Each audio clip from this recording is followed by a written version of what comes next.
All right, everybody, welcome to Math with Grace. Today we're going to be going through Relations and Functions, book 1208, section 2. Section 2 begins on page 33, and now we're moving on to parabola and hyperbolas. They're two of the conic sections that approach infinity. The parabola is always concave, where the hyperbola approaches a straight line, okay?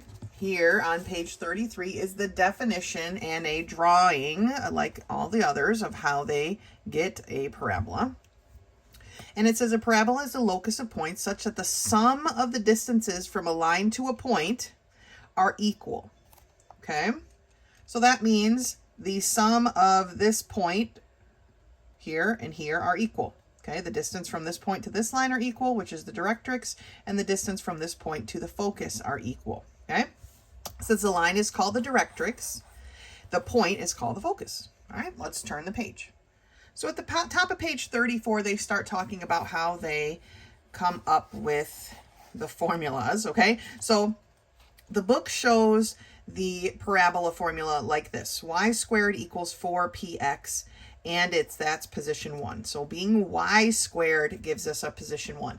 How we're used to seeing this back in algebra 2, if you remember back in algebra 2, was this form. X equals y squared, or x equals 1 over 4p times y squared. Okay, one of these two equations is how we set them up. This is position 1. I will probably be sticking to this formula just because it's something I'm more comfortable with. But obviously you can write it however you want, and as long as it's correct, it's correct. It doesn't matter if you write it in this form or in this form. Okay?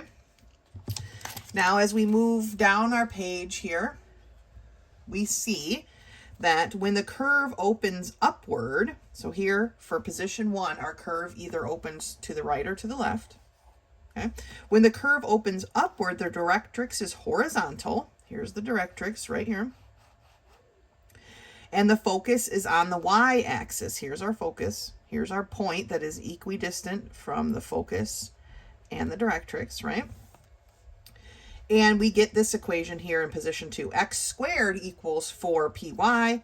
Again, we're used to seeing it, or I am used to seeing it as y equals x squared over 4py, or y equals 1 over 4px squared.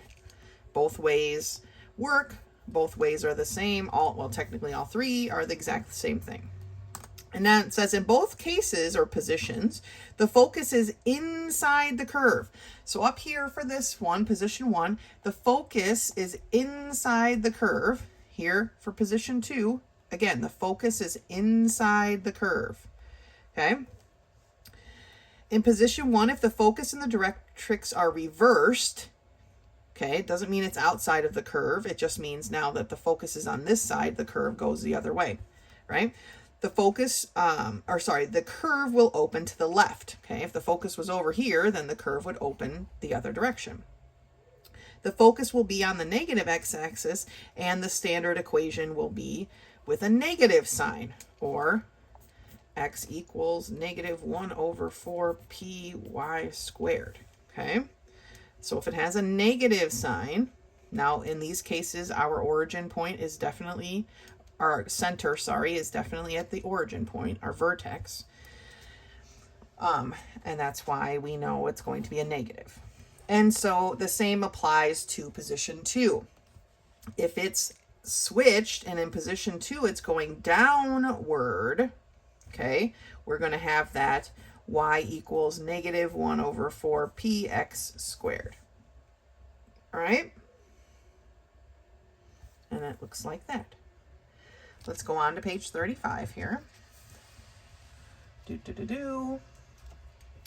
it says that the length of the lattice rectum is 4p, or the absolute value of 4p. So here they've kind of reviewed in this box here what we have done so far. Now I'm going to write a couple extra things into this box, okay?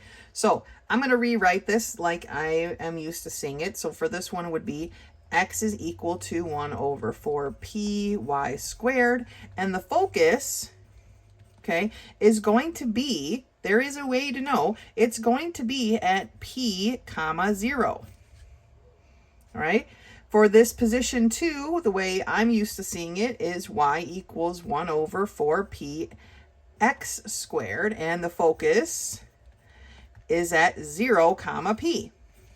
All right. That is our clue, especially once we start moving away from the origin point. This is our clue as to which direction our parabola is going to face. All right. So right below the box here on page 35, we have a note that says the focus is always measured from the vertex. Okay, that makes a lot of sense. But if we look at it here, then this, when our vertex is at 0, 0, it's just going to be p comma 0.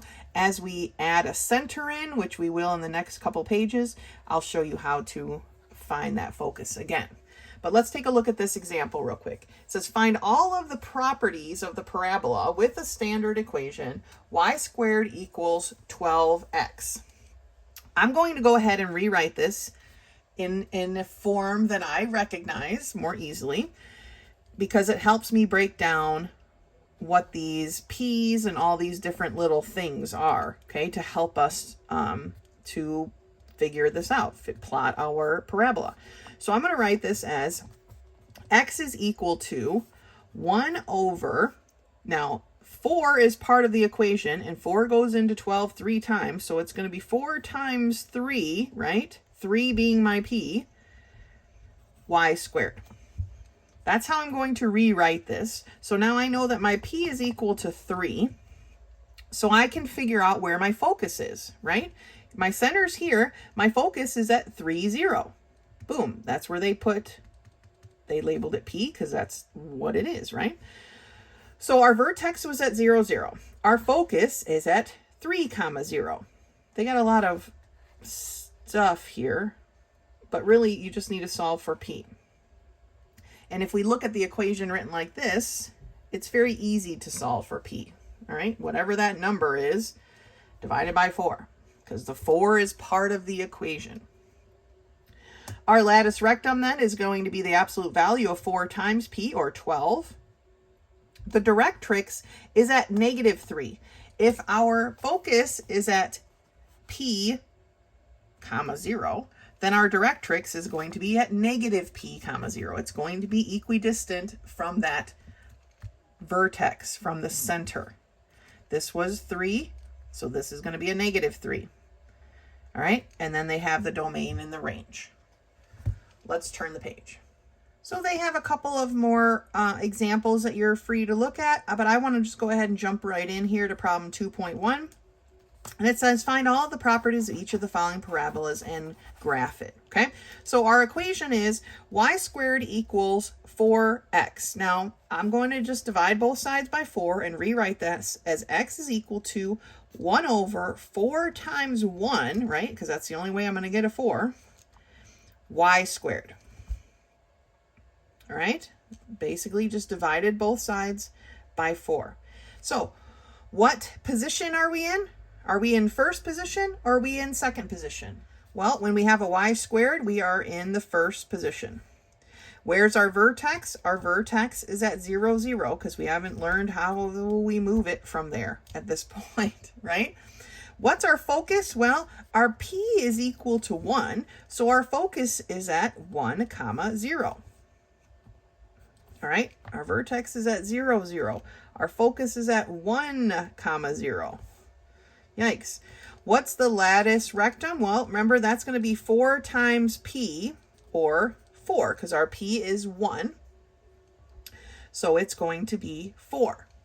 And maybe I didn't go into it clearly enough, but the latus rectum is the distance from where this curve goes, right? That's how far those 2 points are away from each other based on our focus. So our points are going to be 4 points away. So I know that if I go 2 points up, that this is where my curve is going to cross, and I go 2 points down, that is where my curve is going to cross. Okay? And that's really pretty much all we need to draw this, right? It goes like this, and it comes and it hits that dot, and it goes like this. So before, in the last book, we used to have extra points. These are our extra points, right? 1, 2, and 1, -2. The directrix, well, if my focus was 1 point inside, because it's always inside, right? Then my directrix is 1 point outside. So my directrix is x equals -1. And it's going to be right here. All right, what's the domain of this? Remember, the domain are my x values. So my x starts at 0. So 0 is less than or equal to x, which is less than like infinity, right? It just goes on and on. So we can just kind of write it like this, which normally I prefer to write it like this. X is greater than or equal to 0. Okay. And what's our range? Well, our range is all real numbers. Because we're going positive, we're going to the negative, all real numbers. All right. Let's turn past this test in the middle here and take a look at another problem. So at the top of page 37, we have number 2.2, which is x squared equals 6y. I'm going to go ahead and rewrite this in the other form. Like I said, if you are more comfortable with it this way, then just leave it that way. You don't have to rewrite this. I'm just doing it because I feel like it's a little bit easier to break it down. So y is going to be equal to, I'm dividing both sides by 6. So 1 over something x squared, right? So remembering that 4p is what goes in the denominator, my 4p is going to equal 6 at this point. If I divide both sides by 4, I get p equals 6 over 4 or 3 over 2. So this is going to be 4 times 3 over 2. And if we were to simplify this, right, 2 goes into 4 2 times. 2 times 3 is 6. And so we're there. So 3 over 2 is our p, right? And that's going to matter going forward. So what position are we in? Well, because we have our x squared, we are in position 2. Our vertex here is still at 0, 0, because we haven't learned the other one yet. Where is our focus on this one? Remembering that for this equation, position-wise, our focus is at 0, p. All right. Well, our p is 3 over 2. So 0, 3 over 2. Our latus rectum is 4 times p, or 6. Okay. And so let's see here. Our focus is at 3 over 2. I'm going to make these all like a 1/2 scale like we've done before. So my focus is at 0, 3 over 2, which is this. And so my directrix is opposite that. It's going to be x is equal to a -3 over 2. So I'm going to come here and I'm going to have my directrix line going like this. Okay, here is my center right at 0, 0. My latus rectum tells me there's 6 points from this top part of the arc to the bottom part of the arc. So that tells me I have to go up 3 points, right? And down 3 points. But we made these 1/2 point, so technically it's like 12 points. It's like really far up. How many are on here? 1, 2, 3, 4, 5, 6, 7, 8. Because we have a 1/2, 1, 1/2, 2, 1/2, 3, 1/2, 4, 1/2, 5, 1/2, 6. So it's like way up here. Like way up here next to my little 1/2. And so then way down here. So this one, because I changed the scope of our axis, is kind of big, but that's okay. You could have left your scope the same, and as long as it's clear, I'd understood. Okay. So there is our general sketch. What is our domain? Again, it's x is greater than or equal to 0. And our domain, our range, sorry, is all real numbers. All right. Good job. We got a couple more of those. Let's turn the page and see what's next. So looking at the problems upcoming, you do not have to do 2.8 or 2.9, but you've got a couple extra problems here on page 38. Looking on to page 39, it says here, if the vertex of the parabola is at h comma k, so not the origin, then we have our positions look like this. All right, so a little bit different. I'm going to rewrite these again in a way that I've seen them and been more comfortable with them. And then we'll talk about that.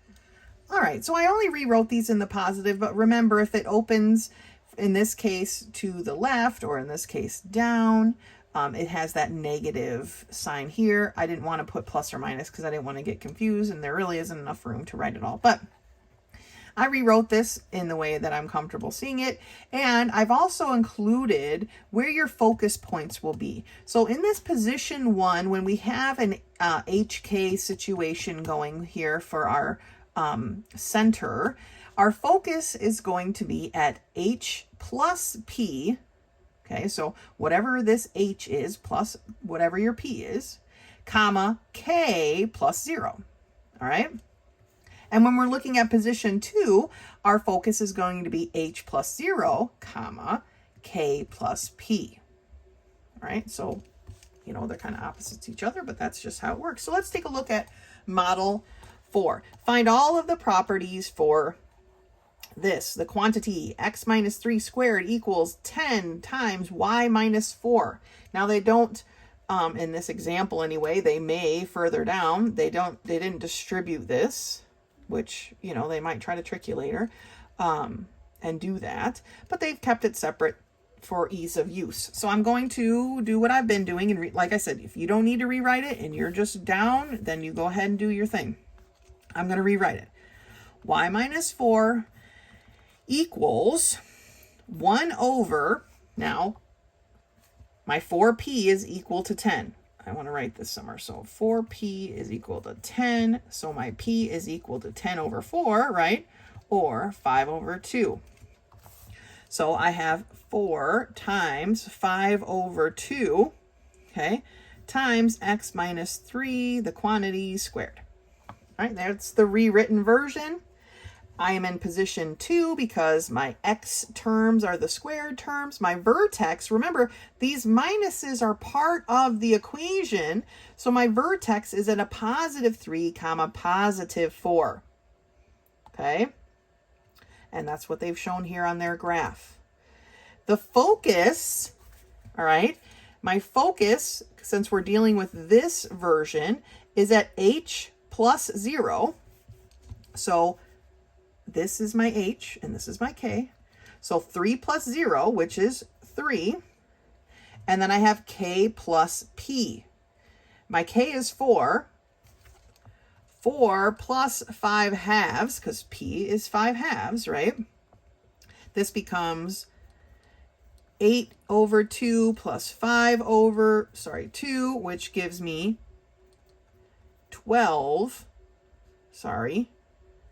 13 over 2.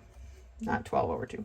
13 over 2. They've written it at a 6.5. I probably would have left it as 13 over 2. All right, so that's how we got our focus point. So if you didn't write those down, you probably should. Now, our latus rectum is the 4p, which is 10. We already decided that 4p equaled 10. And then our directrix they have here at y equals 1.5. So how did they figure that out? Well, my focus is at 3, because that's where we're at with our center, right? And then 13 halves, or 6.5. So what we have to decide is how far away from our focus, or sorry, from our vertex, our center, is our focus. Well, our center was at 3, 4, and it went from 4 to 6.5, which is 2.5 points. So we have to go 2.5 points opposite that, and that's how they got y equals 1.5, or 3 halves, right? And so that's where our directrix was.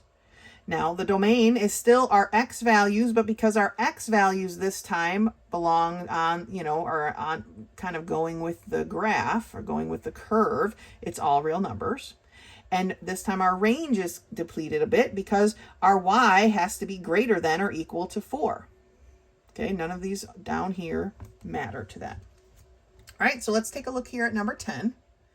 For number 10, we have the quantity x plus 5 squared equals 4 times the quantity y minus 1. I'm going to divide both sides by 4, and I'm going to get y minus 1 is equal to 1 over 4 times 1, right? Because 4p equals 4, so our p must be 1, times the quantity x plus 5 squared. Because the x squared term is the term that we have here, this is in position 2. Our vertex, remembering that this should be a negative number, so what would make this negative be positive? Well, it's the fact that our vertex is at negative 5, comma 1. I'm going to go ahead and mark that.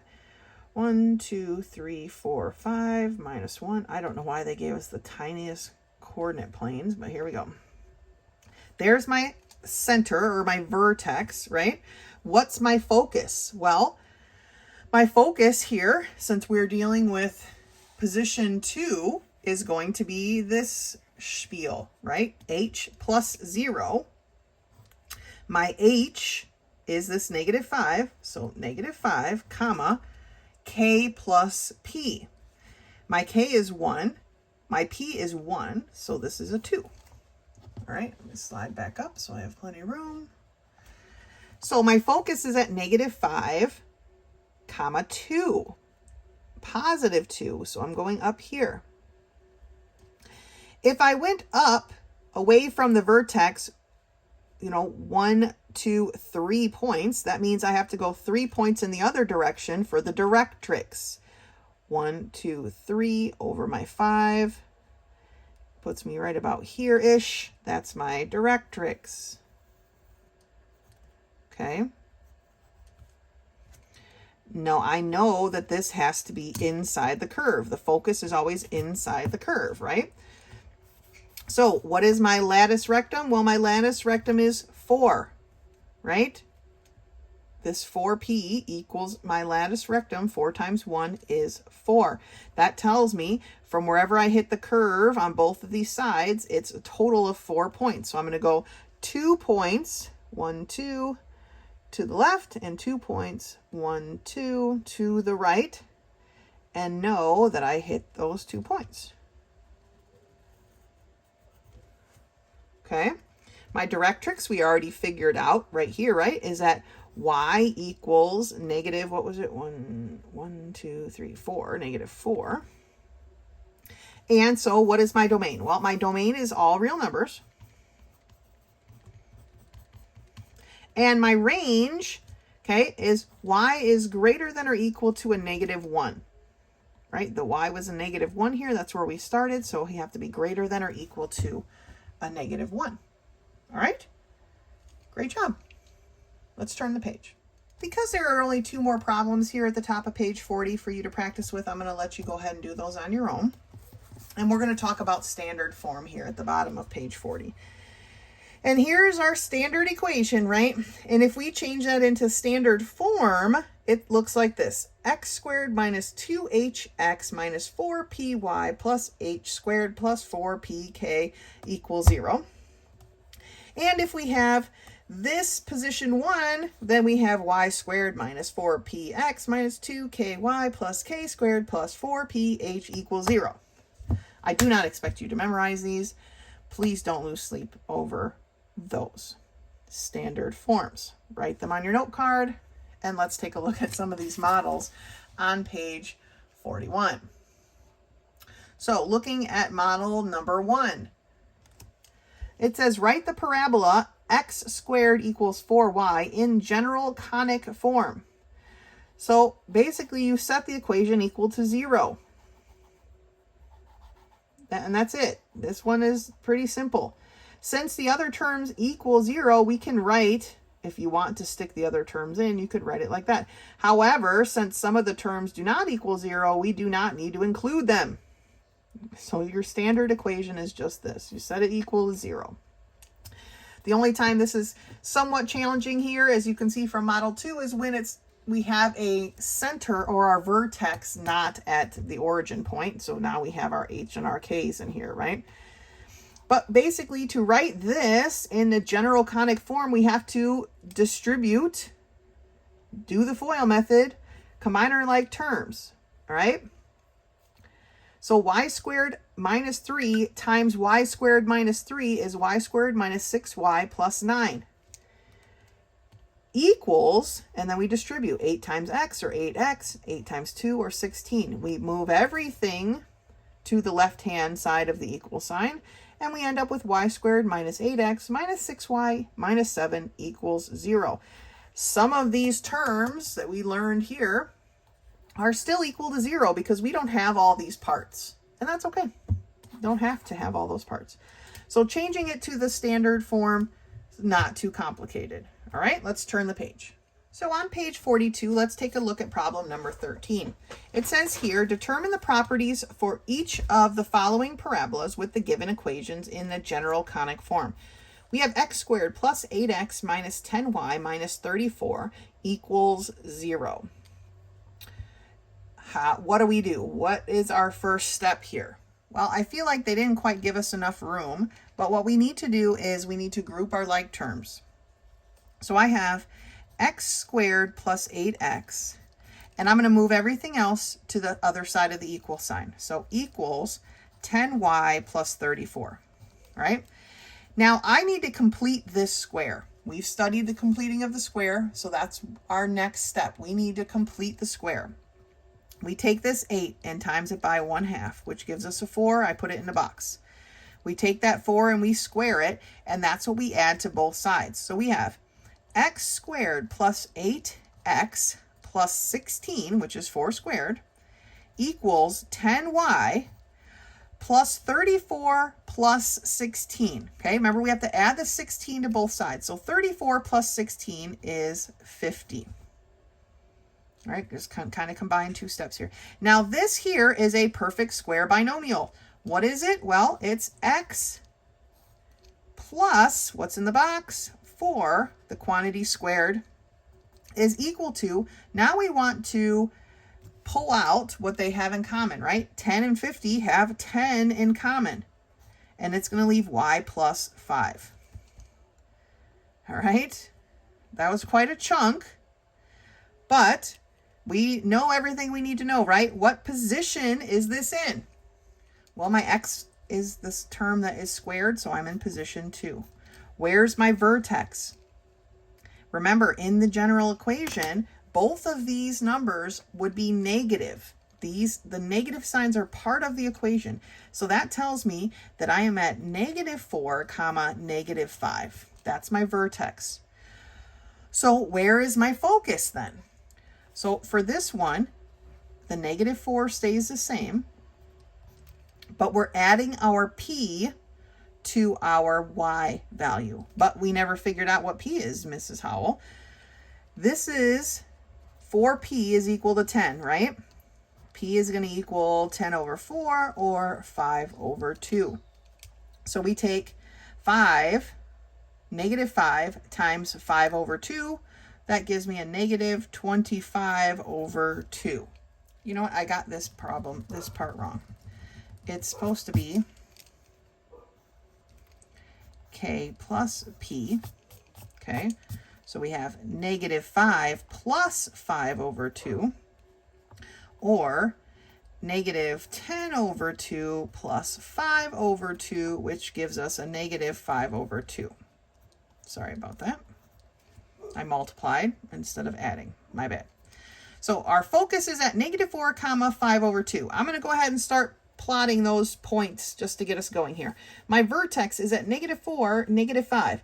1, 2, 3, 4. 1, 2, 3, 4, 5. This is probably horribly lined up, but you get the point. 2, 3, 4, 5. More like right here. Geesh. My eyes are old and tired. Okay. My focus is at -4, -5 over 2. 5 over 2 is what? About 2.5, right? So -4, -2.5 hits me like right here. That tells me, just from that information alone, that tells me that I'm opening upward, right? Besides the fact that this wasn't a negative number to begin with. So we know we're opening upwards. What's our lattice rectum? Well, our lattice rectum is 4 times p, or 10. That tells me I can go 5 points in either direction, and those are going to be the points that my parabola crosses, right? So 1, 2, 3, 4, 5. It doesn't quite have enough. 1, 2, 3, 4, 5. And this was supposed to be 2.5, so more like right there. And there's our general equation, right? But where's our directrix now? Now we need to figure that out, right? Well, I went 2.5 up to get to my focus. That tells me I need to go 2.5 down from this 5. 1, 2, 3, 4, 5, right? So I need to go 1, 2.5. So my directrix is at y equals negative. It's at 7.5, so it's at 15 over 2. You can write 7.5, that's fine. So what is our domain? Well, because we are running in this direction, right, our domain is all real numbers. And our range is y has to be greater than or equal to 1, 2, 3, 4, this -5. Okay? You've got some more to work through. Keep up the good work. So that takes us to the bottom of page 44, where we now start talking about application problems. So here is the first model I want to go through, only because I feel like the way they solve it is fairly complicated, and perhaps it doesn't need to be so. So it says, find the standard equation of a parabola whose locus of points equals the distance from the line x equals -4, which they've drawn in right here, okay, and the point 4, 0. Now remember, this point 4, 0 is the focus, okay? Those are the points that are equidistant from the center or the vertex. So if this is at x equals -4, so it's 4 points this direction, and this is at the point 4, 0, so 4 points in this, even though they put it at 1, 2, 3, 4, it should be right here, right? They marked it in the wrong spot. That tells us right away we know where our center is, because our center is equidistant from these 2 points. That's what we learned by the definition. So our center is at 0, 0. So right away we know our equation doesn't have the whole HK bits to it, right? We also know that if this is our directrix and this is our focus, that our parabola is going to open in this direction, so it's in position 1. So then we know that our y term is going to be the squared term, right? They're doing a whole bunch of like distance formula and stuff. I don't think that's necessary. So we're definitely going to have a y squared. So what I like to write it with the x first. So x is going to be equal to something y squared. We know that much so far. So how do we find our p? Well, our p is right here, because if you remember, this point is at p, 0. So our p is 4. So it's 1 over 4 times 4, or 16. So that's what they have here. Same exact thing, except they've got their y squared first, which I prefer to write it like this. But you didn't have to do all of this. This was way more than we needed to do. Let's just think about the definitions that we've learned of a parabola. So now let's do a couple problems together. So we're on page 45. It says, give the equations of the following parabolas with the given information. Number 25. Write the standard equation of the parabola with a vertex at -3, 3 and a directrix of y equals 0. So I'm just going to do like a little cheater chart right here, a little coordinate plane. I'm at -3, 3. Let's say right about there is my vertex, and my directrix is y equals 0. So that is this right here. I'm going to kind of highlight it in a little bit darker. There's my directrix, right? Is at y equals 0. What does this tell us? Well, this tells us that this definitely opens up, okay? That my x term is going to be the square. So I'm going to write over here, y is going to equal something x squared. Oh, and I can't write. I got to give myself room for my h and my k, right? So it's going to be y plus 3, or sorry, minus 3, because the minus is part of the equation. And this is going to be an x plus 3 squared. So now we just have to figure out this part here, the 1 over what? 4p, right? Well, what do we know? Since our directrix was at y equals 0, how far away was this? What is this amount of space? Well, this is 3, right? Well, that tells me that my focus is going to be 3 in the other direction. So it's going to be 3 more points up here, right? There's my general whatever drawing. So what is the value of this point? Well, it's at -3, 6, right? Here is where my focus is, -3, 6. Now, if you remember where we took our note about the focus, our focus in this case, right here, is k plus p. Well, my k was 3, so my p must be 3, right? So this is 4 times 3, or 12. And that is our standard equation. Okay? So let's crazy amount of whatever math, but we don't need to go that far, right? We really don't. Let's take a look at this next one, number 26. Find the equation in general conic form of the locus of a point that moves so that its distance from -2, 3 equals its distance from this line. So that tells me that as I move along my parabola, okay, I'm going to be I'm going to be an equal distance from this line and this point. So let me, again, I'm going to draw my little cheater thing here. This is at x equals -6. Like, they want to write it funny, but here's my x equals -6, right? And this is point -2, 3. So -2, I'm going to go over 2, up 3. That's my focus, okay? My directrix is at this x equals -6. Remember that our center is going to be equidistant from these. So how far is it from -2 to -6? It's 4 points, right? Half of that, that's 3, 4, 5, and then 6. Half of that is 2 points over. So 1, 2, here. That puts me at, my center at -4, 3. There's my center, right? Already, we know that this is opening in this direction, right? So we know that this is in position 1, which tells me that my y term is the term that's going to be squared this time. So I'm going to have x plus 4 this time, because that gives us this negative, equals 1 over something, 1 over 4 times something, right? Times y minus 3 squared. We know that much so far. Now, what is our p? Well, remember, this time to get from our center to our focus, which is what they gave us, is at h plus p. So -4 plus what is going to get me a -2? Well, it's 2. So my p is equal to 2. So this becomes 1 over 4 times 2, or you could write 1 over 8. This setup is perfect to me.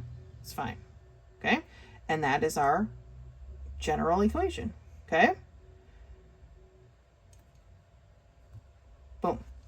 No, I was wrong. This is our standard equation. So to find the general equation, we've got to take it that extra step out.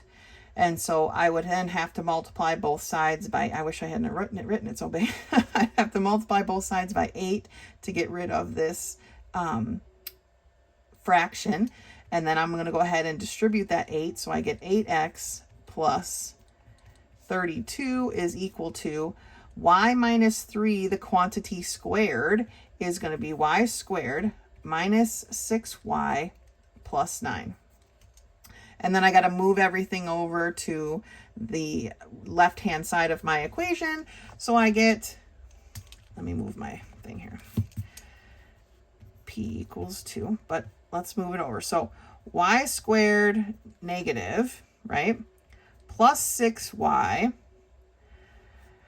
plus 8x, and then I've got 32 minus 9 gives me 23 equals 0.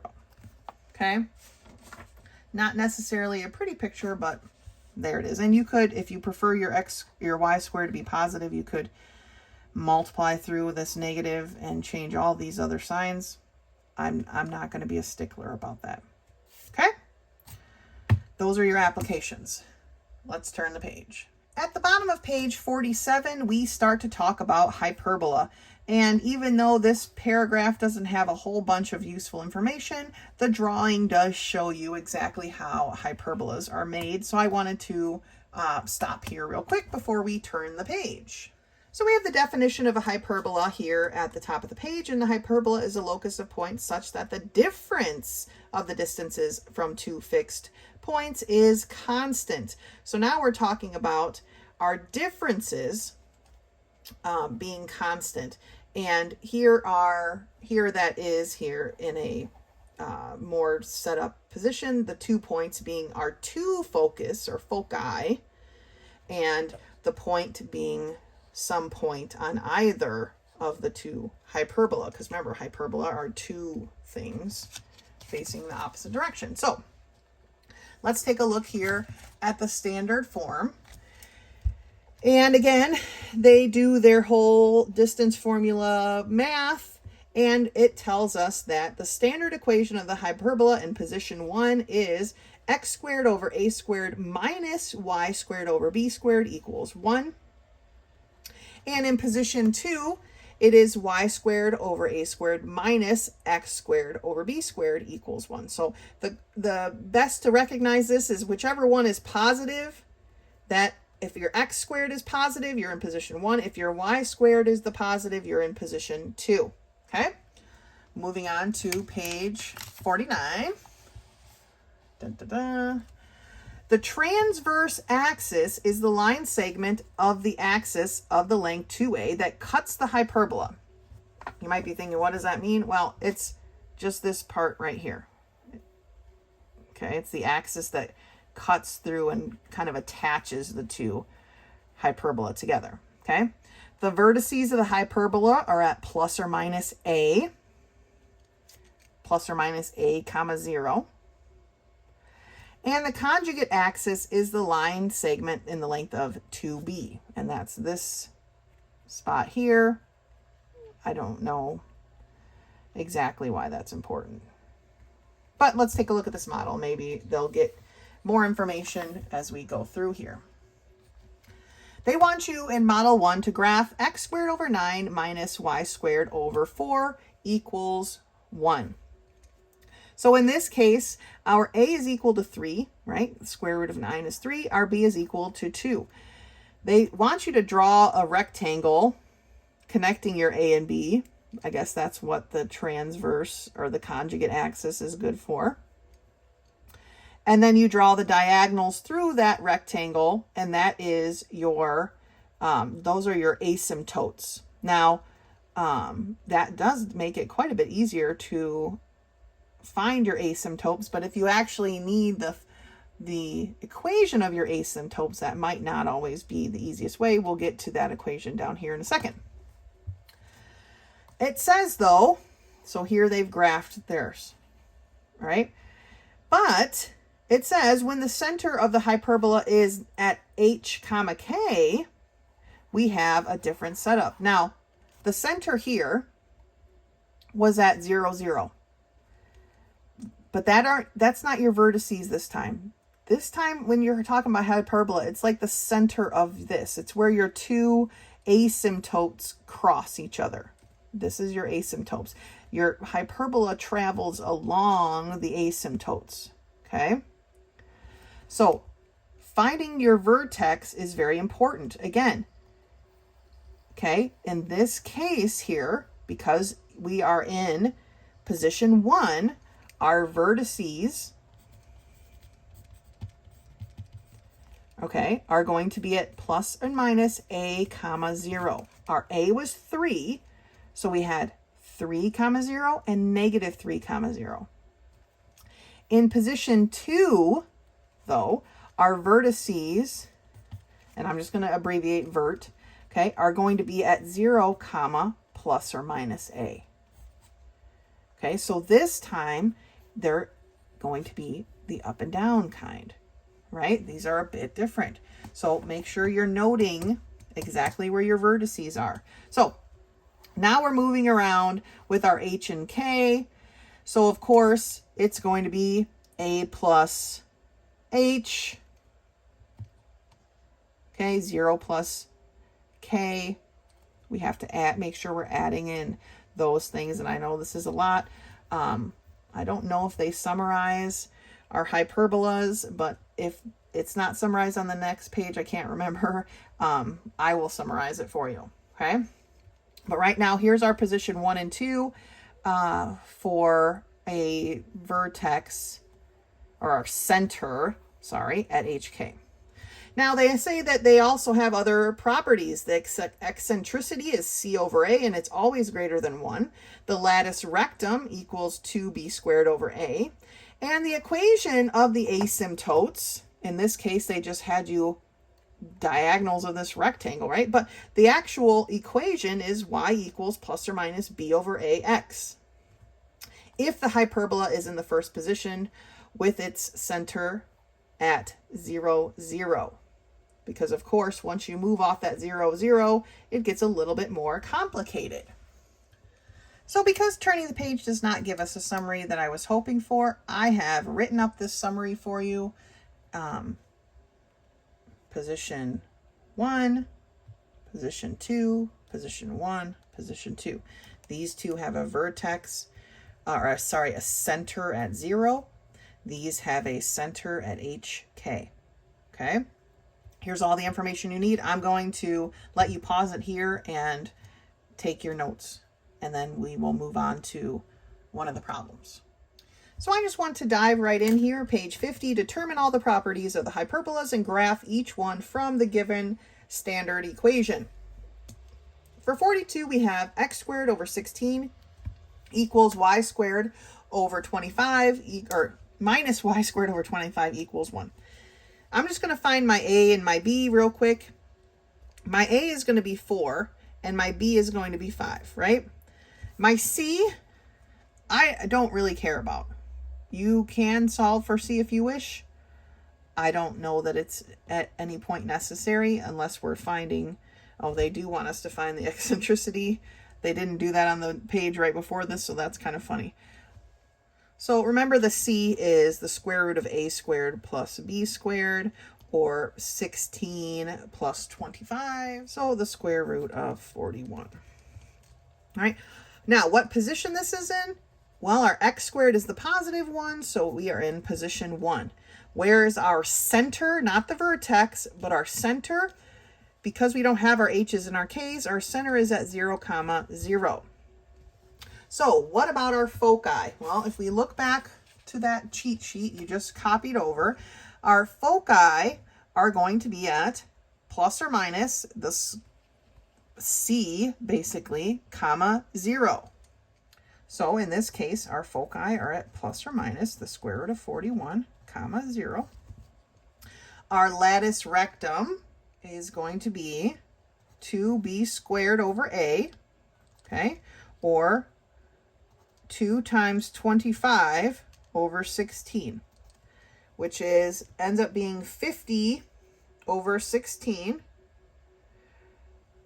Sorry, not 16. Our a is 4. A is 4, not 16.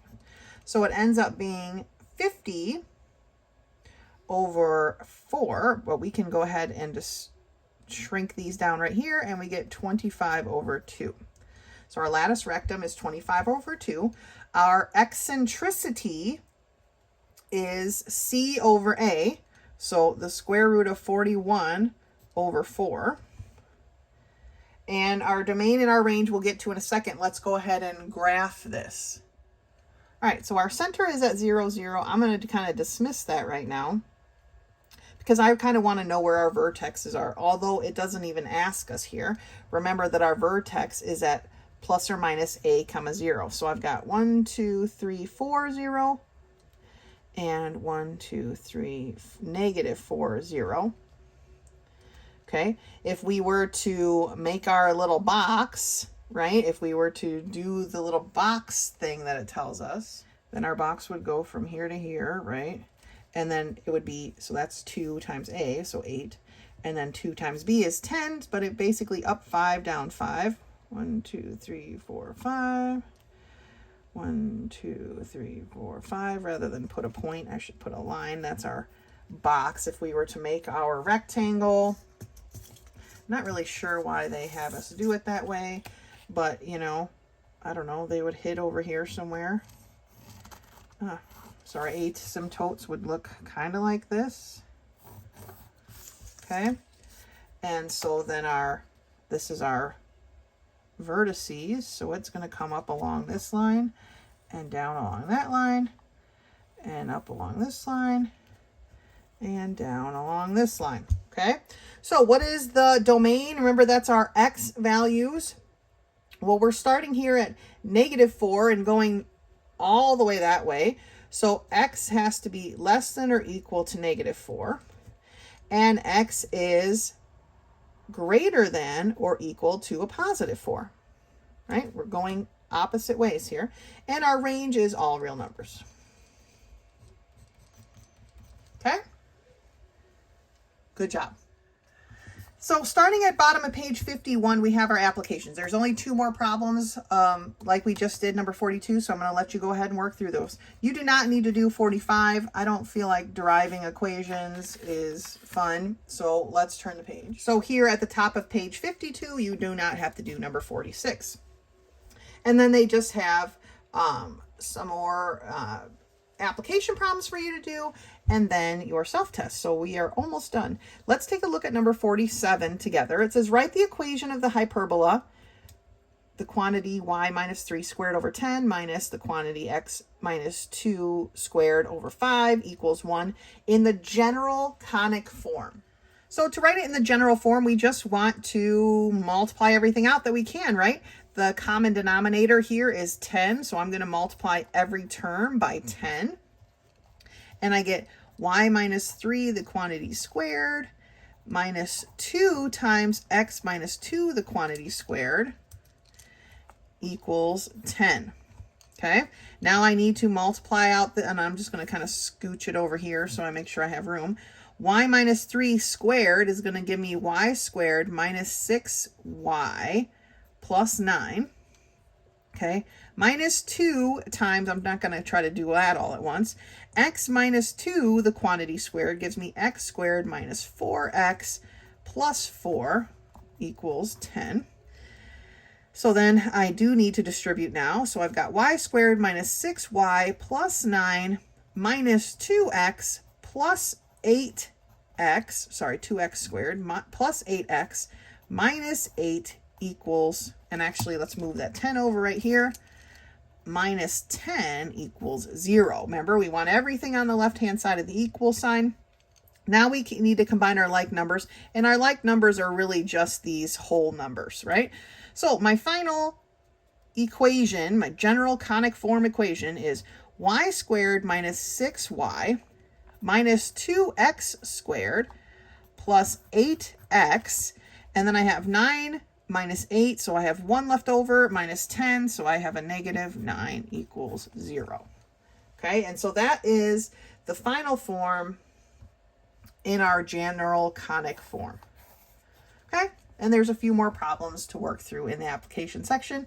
As always, if you have any questions, please do not hesitate to contact me. Otherwise, until next time.